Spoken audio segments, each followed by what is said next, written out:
हरियाणा विधानसभा चुनाव के लिए बीजेपी ने अपने उम्मीदवार उतार कर एक मजबूत सोशल इंजीनियरिंग साधने का दांव चला है। बीजेपी ने राज्य की कुल 90 सीटों में से 67 सीटों पर कैंडिडेटों के नाम की पहली लिस्ट जारी कर दी है। पार्टी ने 2 बार चुनाव हार चुके उम्मीदवारों पर दांव नहीं खेला और 40 सीटों पर उम्मीदवार बदल दिए हैं। बीजेपी ने 3 मंत्री सहित 9 विधायकों के टिकट काट दिए हैं, लेकिन कैंडिडेट के चयन में जाति और सियासी समीकरण को साधने का पूरा ख्याल रखा गया है। बीजेपी ने हरियाणा में सत्ता की हैट्रिक लगाने के लिए ओबीसी, जाट, ब्राह्मण, पंजाबी समुदाय पर चुनावी दांव खेला है। बीजेपी ओबीसी पंजाबी वोटों के सहारे हरियाणा की सियासत में अपनी जड़ों को जमाने में कामयाब रही थी, जिसके चलते 2014 और 2019 में भी सरकार बनाई थी। बीजेपी एक बार फिर से उसी फार्मूले पर ही कायम है, लेकिन साथ में जाट और ब्राह्मण वोटों को भी साधने का बड़ा दांव चला है। इसीलिए बीजेपी ने सूबे के जातीय समीकरण को देखते हुए उम्मीदवारों को उतारा है। हरियाणा की सबसे बड़ी आबादी ओबीसी समुदाय की है, यही वजह है कि बीजेपी ने सबसे ज्यादा उम्मीदवार ओबीसी समुदाय से उतारे हैं। बीजेपी ने ओबीसी से 16 प्रत्याशी उतारे हैं। इसके बाद 13 टिकट जाट समुदाय के नेताओं को दिए हैं। बीजेपी ने ब्राह्मण समाज की नाराजगी को दूर करने के लिए 9 कैंडिडेट उतारे हैं। बीजेपी ने दलित समुदाय से 13 टिकट दिए हैं, लेकिन सभी आरक्षित सीटों पर ही उतारा है। बीजेपी ने 8 पंजाबी, 5 वैश्य और 2 राजपूत और 1 सिख जाति के समुदाय को जो है उम्मीदवार को उतार दिया है, टिकट दे दिया है। बीजेपी ओबीसी चेहरे के साथ विधानसभा चुनाव के मैदान में उतरी है। लोकसभा चुनाव में पहले बीजेपी ने मनोहर लालकर की जगह मुख्यमंत्री की कुर्सी नायब सिंह सैनी को सौंपी थी। तभी तय हो गया था कि बीजेपी की नजर ओबीसी वोटों पर है। हरियाणा में 56 साल बाद ओबीसी से नायब सिंह सैनी के रूप में मुख्यमंत्री मिला है। प्रदेश में 5 दशक से अधिक समय के बाद नायब सिंह सैनी अन्य पिछड़ा वर्ग के व्यक्ति के रूप में दूसरे मुख्यमंत्री हैं। मुख्यमंत्री नायब सिंह सैनी को आगे करके बीजेपी चुनाव में किस्मत आजमा रही है, जिसके चलते एक कोशिश बीजेपी ओबीसी वोटरों को साधने की भी कर रही है। बीजेपी ने उम्मीदवारों के चयन में भी ओबीसी पर बड़ा दांव चला है। बीजेपी ने ओबीसी के 16 प्रत्याशी उतारे हैं, जिसमें गुर्जर, यादव, कश्यप, कुम्हार, कंबोज, राजपूत, सैनी समाज को जगह दिया है। पार्टी ने जगधारी, लाडवा, कैथल, इंद्री, समालखा और रेवाड़ी, रानिया, अटेली, नांगल चौधरी, कोसली, बादशाहपुर, सोहाना और तिगांव सीट पर ओबीसी उम्मीदवार उतारा है।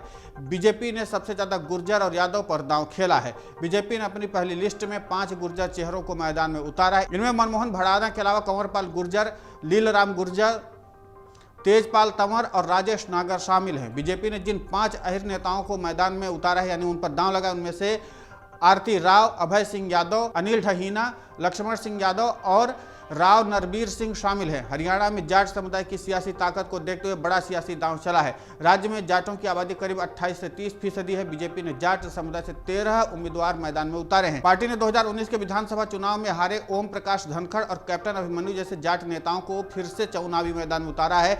नारनौंद से कैप्टन अभिमन्यु को टिकट दिया है, तो बादली से ओम प्रकाश धनखड़ को प्रत्याशी बनाए। कैप्टन अभिमन्यु को मात देने वाले जेजेपी विधायक राम कुमार गौतम ब्राह्मण को बीजेपी ने जरूर अपने साथ मिलाया, लेकिन नारनौंद के बजाय सफीदो सीट से उम्मीदवार बनाया, यानी वहां से टिकट दिया है। जाट समुदाय से बीजेपी ने कलायत विधानसभा सीट से कमलेश ढांडा और पानीपत ग्रामीण सीट से महिपाल ढांडा, टोहाना सीट से देवेंद्र सिंह बबली, नलवा सीट से रणधीर पनिहार, लोहारू सीट से जेपी दलाल, बढ़ाला सीट से उमेश पातुवास और दादरी सीट से सुनील सांगवान, तोशराम सीट से श्रुति चौधरी, महम सीट से दीपक हुड्डा, गढ़ी सापला किलोई सीट से मंजू हुड्डा और बादली सीट से ओम प्रकाश धनखड़ और नारनौंद सीट से कैप्टन अभिमन्यु को टिकट दिया। पार्टी ने जिस तरह से जाट समुदाय से प्रत्याशी उतारे हैं, उससे साफ जाहिर है कि बीजेपी हरियाणा में जाट वोटों को इस बार साधने की कवायद में जुटी हुई है। बीजेपी ने हरियाणा में ब्राह्मण समुदाय को साधने के लिए बड़ा सियासी दांव चला है। पार्टी ने ब्राह्मण समुदाय की नाराजगी दूर करने की पूरी कोशिश की है।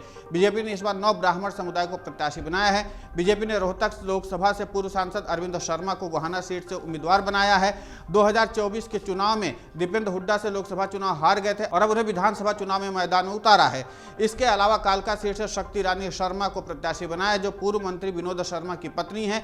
जेजेपी छोड़कर बीजेपी में आने वाले राम कुमार गौतम को सफीदो सीट से उम्मीदवार बनाया गया है। इसके अलावा उचाना कला से देवेंद्र अत्री, बहादुरगढ़ सीट से दिनेश कौशिक, गुड़गांव सीट से मुकेश शर्मा, पलवल सीट से गौरव गौतम, पृथला सीट से टेकचंद शर्मा, बल्लभगढ़ सीट से मूलचंद शर्मा को प्रत्याशी बनाया गया है। राज्य में ब्राह्मण वोटर बड़ी संख्या में है, जिसे साधने के लिए बीजेपी ने उनकी आबादी से ज्यादा टिकट दिए हैं। बीजेपी ने दलित समुदाय को 13 टिकट दिए हैं, लेकिन सभी सुरक्षित सीटों पर प्रत्याशी बनाए हैं। बीजेपी ने अनुसूचित जाति के और जिन नेताओं पर दांव खेला, उनमें से खरकौदा सीट से पवन कुमार, रतिया सीट से सुनीता दुग्गल, कलावली सीट से राजेंद्र देशुजोधा, बवाना खेड़ा से कपूर वाल्मीकि, कालनौर से रेणु डाबला, झज्जर से कप्तान बिरधाना और शाहबाद से सुभाष कलसाना को प्रत्याशी बनाया है। बीजेपी ने दलित समुदाय में वाल्मीकि, धानुक, बावरिया और बाजीगर के साथ जाटो समाज को टिकट देकर साधने का दांव चला है। बीजेपी ने अपने कोर वोट बैंक पंजाबी समुदाय से 8 उम्मीदवार उतारे हैं। राज्य में बीजेपी के साथ पंजाबी मतदाता मजबूती से जुड़ा हुआ है, जिसके चलते उसकी आबादी के लिहाज से टिकट देकर साधने का दांव चला गया है। बीजेपी ने वैश्य समाज से 5 प्रत्याशी उतारे हैं। वैश्य समुदाय से बीजेपी ने ज्ञानचंद्र गुप्ता, कमल गुप्ता, विपुल गोयल, घनश्याम सर्राफ और असीम गोयल को टिकट दिया है। इनमें से विपुल गोयल को छोड़कर के चारों मौजूदा विधायक भी हैं। बीजेपी ने बिश्नोई समुदाय से 2 और राजपूत समुदाय से 2 प्रत्याशी दिए हैं। इसके अलावा एक सिख समुदाय को भी बीजेपी उम्मीदवार के तौर पर उतारा है।